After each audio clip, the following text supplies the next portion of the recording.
की ताजा जानकारी के साथ जुड़ गए हैं। प्रभाकर, जमानत पर तो सुनवाई टल गई, फैसला टल गया, लेकिन ईडी की रिमांड पर अभी फैसला आने वाला है। क्या दलीलें दी जा रही हैं प्रभाकर अदालत में दोनों तरफ से?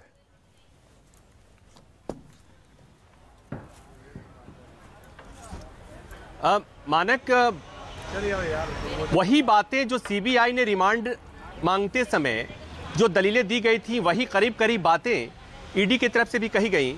लेकिन इसमें जो एक सरकारी गवाह बन गया दिनेश अरोड़ा, उसने एक जो बात कही है, संजय सिंह का नाम भी लिया हुआ है।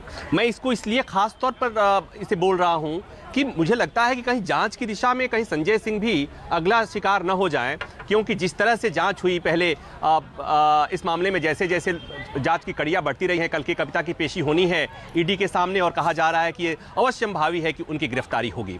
तो यहां पर यह बताने की कोशिश हो रही है। प्रभाकर, मेरे पास अपडेट आया है, आप उसे कंफर्म नहीं कर पाएंगे, रोक रहा हूं आपको। मनीष सिसोदिया को 17 मार्च तक ईडी की रिमांड पर राउज एवेन्यू कोर्ट ने भेज दिया है। 17 मार्च तक की रिमांड, यानी कि 7 दिन की रिमांड ईडी को मनीष सिसोदिया की राउज एवेन्यू कोर्ट ने दे दी है। प्रभाकर,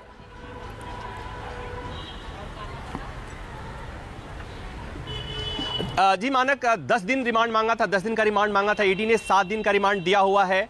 मतलब ये कि इस 7 दिन के भीतर, अब चूंकि न्यायिक हिरासत में थे मनीष सिसोदिया, अब ईडी अभी आज जब आए थे मनीष सिसोदिया, तो यहाँ जेल वाली जो बस आती है उस गाड़ी में बैठकर आए थे। अब यहाँ से राउज एवेन्यू से जब निकलेंगे तो ईडी की कार में निकलेंगे, छोटी कार में निकलेंगे, मतलब तिहाड़ नहीं जाएंगे। अब ईडी के अधिकारियों के साथ जहां जहां ईडी चाहेगी, ईडी अपने मुख्यालय ले जाएगी, ईडी जहां जहां चाहेगी वहां वहां ले जाएगी। और इस मामले में जितने आरोपी हैं, जितने लोगों की गिरफ्तारी हुई है, उन लोगों से उनके साथ बैठाकर पूछताछ कर सकती है मानक। और यह भी खास बात ये कि इस मामले में ईडी ने 12 लोगों की गिरफ्तारी की है मनीष सिसोदिया को लेकर, और अब तक किसी को जमानत नहीं मिली है मानक। ये महत्वपूर्ण मैं है अपने दर्शकों को समझने के लिए बता रहा हूं। और दूसरी महत्वपूर्ण बात यह भी समझने के लिए कि सीबीआई ने अब तक 4 गिरफ्तारी की इसी मामले में, मनीष सिसोदिया चौथे आदमी हैं और 3 को जमानत मिल चुकी है। तो मतलब ये कि अब मनीष सिसोदिया, जो लोग गिरफ्तार पहले से किए गए हैं, उनके साथ बैठकर, चूंकि बार बार ईडी कह रही है कि इस मामले के सूत्रधार हैं, इस मामले में क्या क्या जो चीजें हुई हैं,